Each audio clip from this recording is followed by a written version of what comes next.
Indian താത്തായെ പേടിച്ച് അന്ന് release മാറ്റി.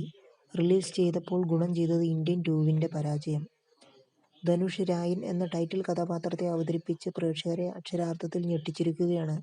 നിങ്ങൾ ആദ്യമായിട്ടാണ് ഈ ചാനൽ കാണുന്നതെങ്കിൽ എല്ലാവരും ഒന്ന് സബ്സ്ക്രൈബ് ചെയ്ത് ബെല്ലൈക്കൺ അമർത്തുക. ബോക്സ് ഓഫീസിൽ മികച്ച വിജയം നേടിയാണ് ധനുഷ് സംവിധാനം ചെയ്ത പ്രധാന വേഷത്തിലെത്തിയ രായൻ ആദ്യ ആഴ്ചയിലേക്ക് കടന്നത്. ധനുഷ് അഭിനയിച്ച ചിത്രം അതിൻ്റെ ആദ്യ തിങ്കളാഴ്ച ഏകദേശം 5 കോടി രൂപ കളക്ട് ചെയ്തു. മൊത്തം 5 ദിവസം കൊണ്ട് ആഭ്യന്തരമായി 50 കോടി രൂപ ചിത്രം നേടിയെന്നാണ് ട്രാക്കിംഗ് സൈറ്റ് റിപ്പോർട്ട് ചെയ്യുന്നത്. ഇന്ത്യൻ 2 പ്രതീക്ഷയ്ക്കൊത്ത് ഉയരാത്തത് തമിഴ് വിപണികളിൽ ധനുഷ് ചിത്രത്തിന് വലിയ തോതിൽ ഗുണം ചെയ്തുവെന്നാണ് റിപ്പോർട്ടുകൾ. ഇന്ത്യൻ 2 സിനിമ റിലീസ് ചെയ്യുന്നതിനാൽ ആദ്യം പ്രഖ്യാപിച്ച റിലീസ് തീയതി മാറ്റിയ ചിത്രമാണ് രായൻ. തമിഴ് വിപണിയിൽ നിന്ന് മാത്രം 41 കോടി 70 ലക്ഷം രൂപയാണ് രായൻ നേടിയത്. 5 ദിവസത്തിൽ തമിഴ് പതിപ്പ് ഇതുവരെ 45 കോടി 55 ലക്ഷം രൂപ നേടിയിട്ടുണ്ട്. ഹിന്ദി, തെലുങ്ക് പതിപ്പ് അടക്കം ചിത്രം 53 കോടിയാണ് ഇതുവരെ നേടിയത്.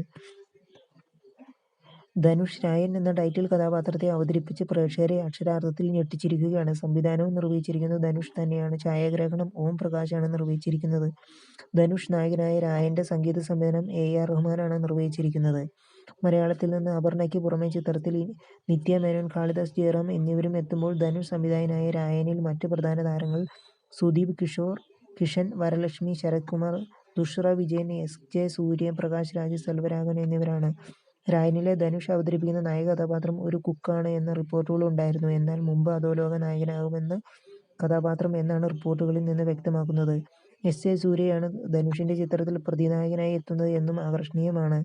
നിങ്ങൾ ആദ്യമായിട്ടാണ് ഈ ചാനൽ കാണുന്നതെങ്കിൽ എല്ലാവരും ഒന്ന് സബ്സ്ക്രൈബ് ചെയ്യുക. അതോടൊപ്പം തന്നെ ഒന്ന് ലൈക്ക് ചെയ്യുക.